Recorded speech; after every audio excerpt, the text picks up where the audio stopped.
Okay, so the next step after you have your reference picture that you're going to use as you work, you have your contour line drawing to kind of map out where you want to put things. The third step is going to be the torn or cut paper, and this is going to be the main part of your project. You can use scissors. You can cut the paper. We're probably going to use a glue stick. You may like using regular wet glue better. You can do that. It's a little stickier and messier, of course. Some people like to brush it on to put like a little, maybe a little bottle cap or a tiny bowl or even a dollop of it on a paper plate, and then dip a paintbrush into it and brush it on, and then put a few pieces onto the wet glue. You can do it that way, or you can just use a glue stick. Just make sure you get plenty of glue on there so that the pieces don't keep popping off. And at the end of the project, we'll probably do a coat of Mod Podge or something like that to seal it. But as long as you get enough glue on there to start, you should be okay, as long as the pieces aren't popping off. So it's going to be up to you what look you want to go for. When you are finding your colored paper, which can be from construction paper, any kinds of paper you can find around the house. It can be from packages. It can be from your frozen Eggo box. It can be from your potato chip bag. Anything you can find around the house that can be glued down to use in this project. Probably not something super shiny. The potato chip bag might have been a stretch there, unless it has more of a matte finish. You don't want anything super shiny to stand out from other papers that are more dull and matte. Anyhow, any papers you can find from old magazines are the best, I think, but you can also use some regular construction paper too, especially if you can't find the right colors you're looking for in a magazine. So it's going to be up to you how you cut or tear. So see what you like. Test out what look you like. For example, I have these cut pieces, and of course they have a really straight edge on them. So it's going to look slightly different than if I tear them. So let me get a little piece here. And when I tear it, it kind of has that white line, that white wiggly line at the top there. I kind of like that look. It gives it a really neat, artsy, patchy look. So I like the torn paper look.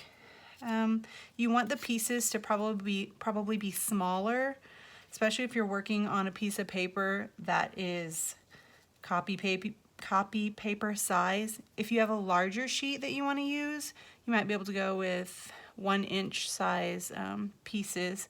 Of course, they don't have to be squares. They can be different shapes to fit the shapes that you're filling in your contour drawing.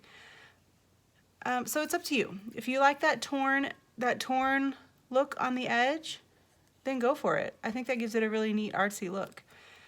If you prefer the straighter cut edge, then go ahead and use some scissors and you can cut your pieces if you really like that straight look. And maybe practice, if you're not sure, cut a few out and tear a few out and see what you like better. You can put them on, put maybe 5 or 6 of them on there, of course with glue. I'm just showing you like this for an example, and see what you think. If you're like, those straight edges are not really the look I was going for, well then try 5 or 6 pieces where you tear it and see if you like that look. Do a few of those. Line them up. It will have those wiggly edges. It might not have as much white. This is a thicker paper, so it's kind of got more of that white edge on it. If you take one of these pieces of construction paper,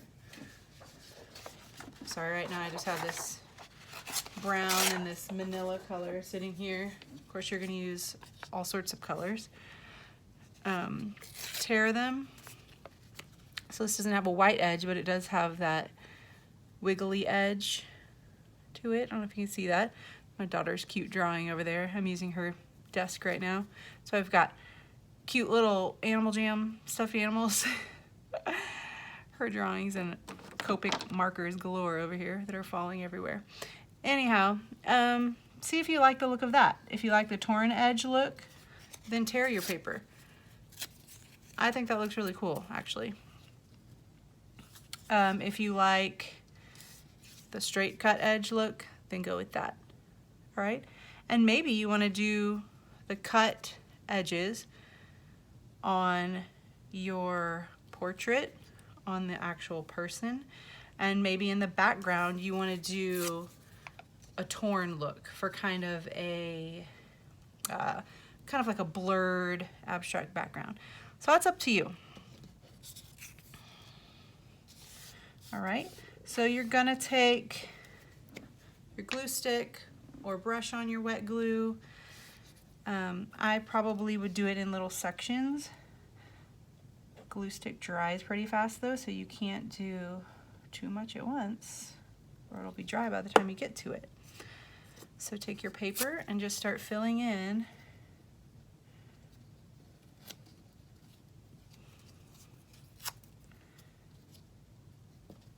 your portrait.